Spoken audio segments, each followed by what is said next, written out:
এরকম শুকা শীতের সময় এগ খিচুড়ি পেলে কার না ভালো লাগবে। চলুন তাহলে। এখানে মুসুরির ডাল, চাল ঠিক মাপ করে নিয়ে নিয়েছি।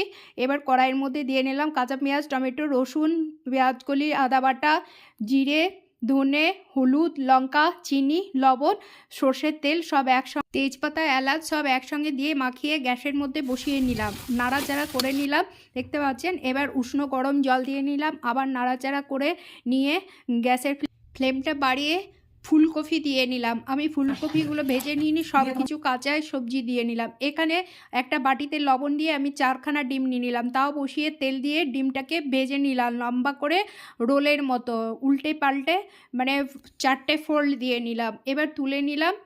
এবার তুলে নিয়ে ভালোভাবে ভাজা হয়ে গেছে, এবার পিস পিস করে কেটে নিলাম। এবার যে খিচুড়িটা রান্না করেছিলাম সেই খিচুড়ির মধ্যে দিয়ে নিলাম। নামাবার সময় ঘি দিয়ে নিলাম। কেমন